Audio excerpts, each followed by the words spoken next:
Appreciate y'all for pulling up. I'm your host, Gabos. We're back with another one, man. NBA free agency is now underway. We have a couple of big splashes happening. I ain't gonna front. I want to see Clay in the Lakers uniform, bro. I do. Absolutely do. Paul George is now a 76er. James Harden keeps stealing money from the NBA. A lot to get into. We're gonna let Mike take over. Bruh, put us on, man. What's been going down?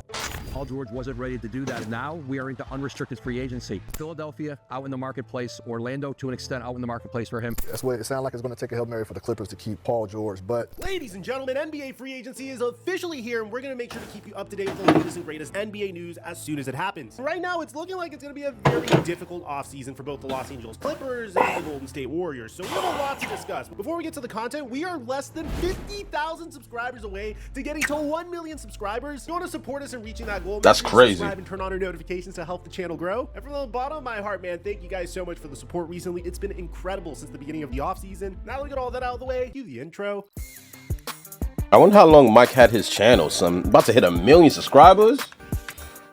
Mic check 1 2 1 2. What's Damn. going on, everybody? I know some Los Angeles Clipper fans might think I'm a little biased whenever it comes to my analysis on the Clippers because I am a fan of the other Los Angeles team, but I have to admit, I don't think I've seen a more tragic situation unfold over the past 5 years than the Kawhi Leonard, Paul George era Los Angeles Clippers. Because when you went into the 2019 offseason, you know, when the Los Angeles Clippers were coming off of a very impressive playoff run where they did lose in the first round to the Golden State Warriors, but those are some very competitive games with the Warriors. The Clippers were perceived as one of those young and exciting teams with a tremendous amount of capital, really good role players, and a promising young star in Shai Gilgeous-Alexander. The 2019 offseason featured one of the most exciting free agency classes to date. So who would the Clippers get? Would they get Kyrie Irving? Maybe they'd get Kevin Durant. But they set their sights on a player that was very hell-bent on going back to Los Angeles. You see, Kawhi Leonard from the very beginning, when he left the San Antonio Spurs, hinted that he wanted to go back to LA, whereas Paul George flirted with the Los Angeles Lakers right before he extended his contract with the OKC Thunder. Both of them are from the Los Angeles area. Many assumed either Paul George or Kawhi would end up a Los Angeles Laker, but what ended up happening during the 2019 offseason is one of the greatest power moves we've ever seen in NBA history. Kawhi Leonard told the Clippers that he was willing to leave the defending champion Toronto Raptors and sign with the Clippers if the Clippers traded for Paul George. And as a result, we got one of the craziest trades that we have ever seen in NBA history. An asset haul unlike anything that we've ever seen in NBA history. Oh, okay. Because here's the thing. I thought that was a beat in the head, the move that the Clippers did to get PG, giving them Shai Gill and all those first-round picks. And I was just like, damn, why would you overpay for Paul George? I forgot the narrative that Kawhi Leonard basically told him, like, yo, if you want me, you got to get PG. So that's why they went out and beyond to get Paul George. Because I'm like, Paul George is a solid player. Don't get me wrong. You could put him top 25 active. You know what I mean? Best player in the league, I guess. You know what I mean? So I'm like, why would you give up such a large haul to get him out of OKC? And it was because of Kawhi. And it didn't get a chip out of this shit. Essentially had the Clippers by the balls because they knew that if the Clippers didn't get Paul George, they weren't going to get Kawhi Leonard, and Steve Ballmer wouldn't have a competitive team in the Western Conference. And thus, the Clippers gave the Thunder an offer that they couldn't refuse, an offer that literally sent them into a rebuild, trading Shai Gilgeous-Alexander, Danilo Gallinari, Miami's 2021 unprotected first-round pick, the Clippers' 2022 unprotected first-round pick, a 2023 pick swap, a 2024 unprotected first-round pick, a 2025 Miami Heat first-round pick, unprotected for 2026, a 2025 pick swap, and the Clippers' 2026 unprotected first rounder. This trade immediately catapulted the Thunder from a playoff team in the West to a team that said, okay, bye-bye Paul George and Russell Westbrook. We're cool with rebuilding with all these assets now and developing Shai Gilgeous-Alexander. For the Clippers, they became one of the best teams in the Western Conference. I mean, in the 2019 to 2020 season, it was the Clippers that were the favorite to come out of the West. It wasn't the Lakers. It was certainly not the Warriors. Denver Nuggets weren't the Yep, it was definitely the Clippers. There was no team that was close to the level of talent of the Los Angeles Clippers, boasting two of the best two-way wings that could guard multiple positions in the NBA. So how did that go? Well, the 2019 to 2020 season, the Clippers and the Lakers would finish the season at number 1 and number 2 respectively. The Clippers would make a run to the second round of the playoffs, go up 3-1 against the Denver Nuggets. Laker fans were excited about the fact that we were finally going to see a Western Conference Finals between the Lakers and the Clippers. And what did the Clippers do? Well, they choked a 3-1 series lead versus the Denver Nuggets. But there was no question about it. If this Clippers team was fully healthy, they were going to return. But unfortunately, that image of Pandemic P was going to be the last opportunity the Clippers got to see their team fully healthy in the playoffs. The next year, the Clippers would finish 4th in the West, and they would make it all the way to the Western Conference Finals, but Kawhi would get hurt, and the Clippers would lose 4-2 to the Suns. The very next year, Kawhi would get injured, and the Clippers... That motherfucker always getting injured, bro. I don't know. This dude, Kawhi, I can't even shit on him, because what is he, a 3-time champion? 3-time champion, 2-time Finals MVP. But since he's been a part of the Clippers, bro, I don't know if you want to call it just the bad mojo that comes with being associated with the Clippers, but nothing ever really came about these guys, bro. Nothing but injuries and what was it? Mandatory rest? I forgot what they called this shit. Load management. Would finish 8th in the West. But at least we would get this iconic meme of Patrick Beverley celebrating as the Minnesota Timberwolves defeated the Clippers in the play-in. During the 2022-23 season, both PG and Kawhi would suffer from injury, so the Clippers are screwed at this point. They have one more year of PG and Kawhi. They were able to get Kawhi Leonard to agree to a 3-year, $152 million contract extension, but they needed to go all in on this core, and they needed to make a deep run fast. So they decided to mortgage their future even more, and make a trade that, without a doubt, is going to screw this team over for at least the next 6 years. See, in the beginning of last season, the Clippers decided to trade James Harden, PJ Tucker, and Philip Petrusev to the Clippers for Marcus Morris, Robert Covington, Nick Batum, KJ Martin, a 2028 unprotected first-round pick, 2 second-round picks, a 2029 pick swap, and they gave away an additional first-round pick from the Thunder. So the Clippers don't have a draft pick until the 2030 season. And this brings us to their situation with Paul George. Kawhi Leonard has already signed an extension, but believe it or not, that Kawhi Leonard extension may have been a mistake. I mean, he is the guy that is consistently getting injured in the playoffs year after year after year. When he's healthy, he's one of the best players in the NBA. The problem is he's not healthy when you need him to be. So Kawhi Leonard is the one that's struggling to stay healthy, but the Clippers are going to Paul George and asking him to take a pay cut, telling him that they're only willing to sign him to a 3-year deal. And as a result, well, Chris B. Haynes mentions that it's not looking good for Paul George and the Los Angeles Clippers. So as of right now, I mean, I believe the Clippers are huddling. They're waiting for their opportunity to when they're going to meet, and I believe that's going to be Lawrence Frank meeting with Paul George and his agent Aaron Mintz today. It sounded like it's going to take a Hail Mary. That's what it sounded like. It's going to take a Hail Mary for the Clippers to keep Paul George. But anything can change. Still got what, hour and a half away from the official start of free agency. So I'll say that. Now, a few days ago, Paul George had 3 options. The first one is obviously signing the Los Angeles Clippers lowball extension offer, which doesn't really make a lot of sense when you think that the Los Angeles Clippers are not only lowballing it, but he's also going to have to pay California state income tax, which is at 12.5% because he's going to be living in Los Angeles. So that's like a double whammy in regards to the amount of money Paul George could expect to lose, especially considering the fact that he's 30 years old. And this is going to be his last big payday, if we're being honest. His second option was to opt into his contract, which would pay him $48 million this year and get traded to the Golden State Warriors. And that trade was about to happen. You see, Paul George wanted to join the Warriors, but the Los Angeles Clippers were not interested in sending him there. Everything would have been perfect. The Warriors agreed to give him a max contract. They were going to move on from Klay Thompson for Paul George, which no matter what you say, Paul George is certainly an upgrade over Klay Thompson. He shot better from 3 this past year and is still a remarkable defender. He can guard multiple positions, whereas Klay Thompson lost a step considering the fact that he tore his Achilles and his ACL. He hasn't been the same defender ever since, but he's still a really good 3-point shooter, just not worth max contract money. And check this out. The Warriors had agreed to give George a max 4-year extension upon arrival. They believe they had proposed several variations of a trade that the Clippers could and would accept. Steph Curry and Draymond Green were 100% on board. George gave strong indications he wanted to join the Warriors, but the Clippers never agreed to any version of a trade, and now Paul George is a free agent and essentially beyond the Warriors' reach. This gets even more depressing when you realize the level of pettiness that the Clippers went to, because the reported offer for Paul George is absolutely insane. The Warriors offered packages to the Clippers for Paul George that included variations of Jonathan Kuminga, Andrew Wiggins, Moses Moody, Chris Paul, and a first-round pick. Why would you not take that? Because they just weren't interested in trading him to Golden State. I have a question. What year was this first-round pick to be conveyed? If we're talking about a Golden State Warriors 2028 or 2029 first-round pick that's unprotected, then I gotta admit, this is a new level of petty, because the Clippers preferred to make sure that the Golden State Warriors wouldn't get Paul George, and they would be left with nothing with Paul George leaving them. So that being said, there weren't really that many more options for Paul George. Of course, we know this is just like the idea of Paul George joining the roster when they were. Why the hell? Like y'all took nothing. They chose nothing over Paul George, bro. We're both doing coverage of the NBA Finals. Why let him walk for free? No, great city, great fans. Obviously they got some great players, but he hurts me a lot. So hopefully, this offseason we find a way to get better and, add some pieces and, add some pieces.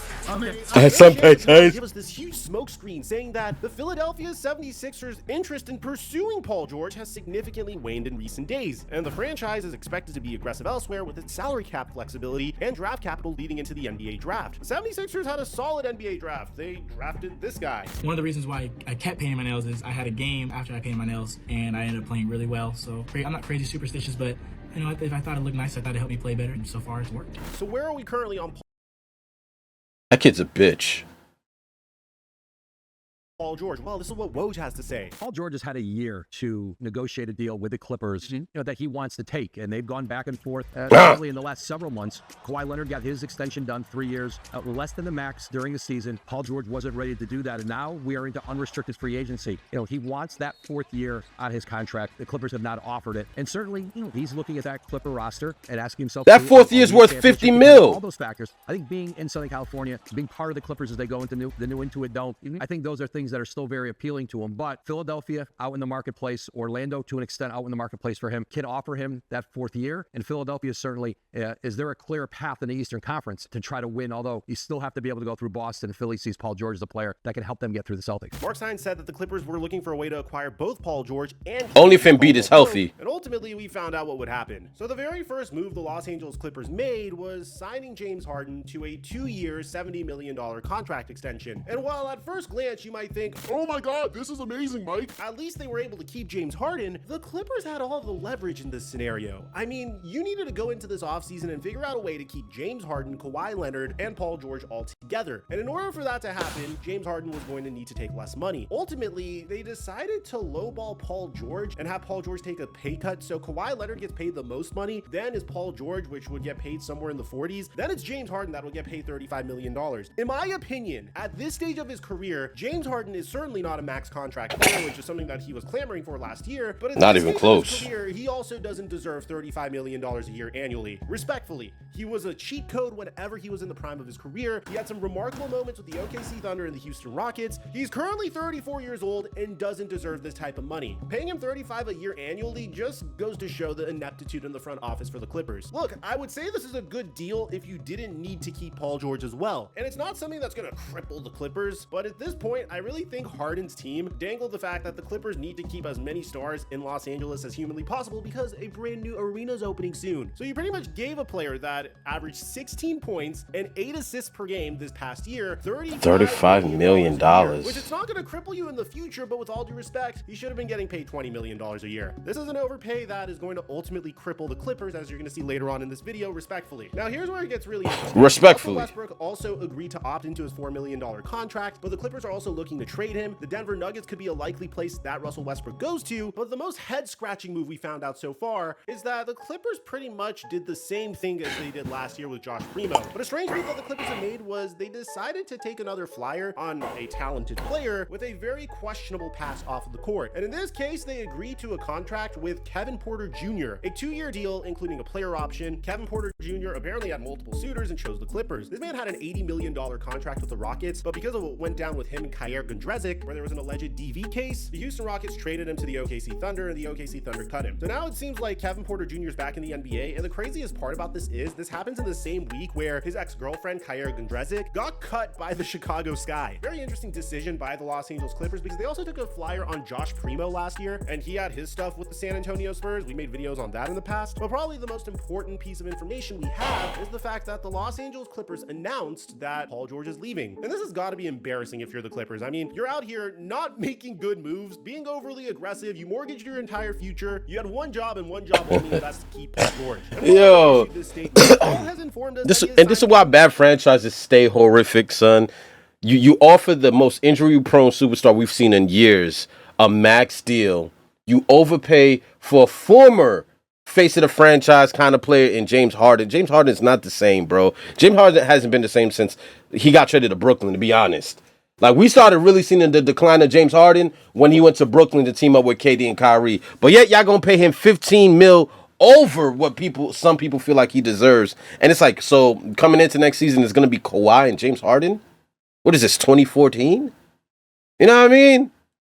Next contract with another team. Paul is a tremendous talent and an elite two-way player. We feel fortunate for the 5 years we spent with him. Over that span, he went to 3 All-Star games, made the most three-pointers in franchise history, and helped lead the team to a place it had never been. Respectfully, that's cap. Do you guys remember in 2020 when Paul George said how much he loved Los Angeles Clippers and what his goals were? I owe him a trophy. I owe him a trophy. That's what I owe this organization. this is a window that we're trying to capture. And, my job is to try to bring a title here. His performances in games 5 and 6 against Utah in 2021 won't be forgotten by anyone associated with the Clippers. We traded a lot to pair Paul and Kawhi, and in exchange, we had 5 seasons of contention. Even though we fell short of our ultimate objective, we appreciate the chances we had with Paul. Heading into this offseason, our roster was constructed with 3 great players 33 and over, 2 of whom could become free agents. We wanted to retain them on contracts that would allow us, under the constraints of the new CBA, to continue building the team. We negotiated for months with Paul and his representative on a contract that would make sense for both sides, and we were left far apart. The gap was significant. We understand and respect Paul's decision to look elsewhere for his next contract. We explored an opt-in and trade scenario, but it would have left us in a similar position under the new CBA, with very little asset value to justify the restrictions. We will miss Paul. At the same time, we're excited by the new opportunities we've now been afforded, including greater flexibility under the new CBA. Kawhi is an all-NBA player, and we believe Ty Lue is the best coach in the league. We will field a highly competitive team this season, and moving forward, using our organizational advantages to bring top talent to Intuit Dome. Bro, you can't sell your fans on the fact that the Western Conference is getting stronger and you were able to retain the weaker player that wanted big money between Paul George and James Harden. You can't sit here and blame the new CBA for your decision making when you decided to sign the most injury prone player to the most money. I feel so bad for Clipper fans because there was a scenario where this could have worked out. There was a scenario where this could have been They've been loaded, yeah. It just wasn't executed properly. The Los Angeles Clippers were reckless and consistently chased the pot of gold over and over and over again. And the worst part of all is they could have gotten something in return for Paul George, but instead, out of pettiness, they decided to just let him walk away for free, which is probably the most mind-boggling part about all of this. Look, man, as a Laker fan, I've roasted my front office in the past. When we traded for Russell Westbrook, I obliterated our front office. This has nothing to do with my fandom. When there's an inept front office, you gotta call out an inept front office, and what the Los Angeles Clippers are doing is a brand new level of incompetent. And I just feel bad for Clipper fans, man. You guys really deserve better than this. I don't. Let's talk about the team that gets Paul George. According to Shams Charania, Paul George plans to sign a 4-year, $212 million max contract to join the Philadelphia 76ers. So it seems like Joel Embiid's flirting with Paul George ended up working out. This is a slam dunk for not only the Philadelphia 76ers, but also Paul George. Paul George gets to go to the Eastern Conference, which, by the way, is steadily getting stronger, obviously with the emergence of the Villanova Knicks. But if you take a look at what the Philadelphia 76ers have been missing, it's a two-way defensive player that could either guard Giannis Antetokounmpo or Jaylen Brown or Jason Tatum whenever the Sixers make it to the playoffs. Paul George is going to slide right in next to Tyrese Maxey and Joel Embiid, and the Philadelphia 76ers recently signed Eric Gordon as well. Not only that, but Paul George gets paid way more money to go to a less competitive conference to play for a team that has a greater chance at making it to the NBA Finals than his former team. At the end of the day, Paul George is from Los Angeles. He wanted to stay in LA. It was because the Clippers did a horrible job managing the salary cap and the lowball offer that they gave him, and the fact that they wouldn't even go up to 4 years when they could realistically offer him 5 years, that resulted in Paul George leaving. Is this a lot of money to give a player of Paul George's caliber? Most definitely, but the Philadelphia 76ers could, because Tyrese Maxey peaked early, Joel Embiid's contract is relatively low compared to what the new salary cap is, and the situation is significantly better for Paul George. So I give the Philadelphia 76ers an A+ for this. Yeah, by the end of it, Paul George is going to be 38. Yeah, you're probably going to get some of his bad years, but this is clearly an upgrade over James Harden. This was an upgrade over whatever was left of Ben Simmons a couple of years ago. Probably the most competitive team that the Philadelphia 76ers had since the 2019 76ers that featured Jimmy Butler, JJ Redick, Tobias Harris, and Joel Embiid, and Ben Simmons. It wouldn't surprise me if this team is able to make a deeper run in the playoffs. I feel like Paul George would seamlessly fit into Nick Nurse's offense as well. And I think it's the best decision for himself and the 76ers. But in regards to the Los Angeles Clippers, man, I think this video is getting way too long. You guys already know how I feel about the Clippers' decision making this offseason. I don't want to keep on beating a dead horse. If you're a Clipper fan, let me know in the comment section down below how you guys feel about it. Aside from that, I don't know if you guys heard, but Chris Paul made his decision. He is teaming up with Victor Wembanyama. Yo, bro. I made a video about that a few hours ago. I'll make sure to catch you guys over there. And if you guys are watching this in the middle of the night, comment Midnight Mike in the comment section down below. Aside from that, I'm definitely not commenting Midnight Mike in the midnight in whatever section you're talking about. Pause. Midnight Mike is crazy. But yo, listen, the 76ers are going to get 2 great years out of Paul George, bro. I think at 36, this dude's going to hit his ceiling, and then we're going to start to see, you know, the term falling off a cliff. 37, 38, what are you going to expect from a 37-year-old Paul George? But PG has had a full life in the league, bro. In full life in the league. What was it, like 2012 when they were going to 7-game series with the Miami Heat with LeBron back there? Like Look where Paul George ended up, the 76ers. And the Clippers are the Clippers, bro. They fumbled. From the moment they got rid of SGA, from listening to Kawhi Leonard. Y'all could have just traded and got Kawhi Leonard. You know what I mean? Kept SGA, and that would have panned out way better than PG and Kawhi. But hindsight 2020, you guys had the answer, and you got rid of the answer just to be dealt with more questions later on, bro. Like, I don't know. It is what it is. But congratulations to Paul George for being a 76er. Let's see what else is happening, man. I'm going to holler at you guys next video. This was Paul George made his decision. Microphone. Come on, man. You already know, brother. You was going to get a like button for me. I enjoy your content, man. And I hope you guys enjoy mine. I'm going to holler at you guys next video. My bout.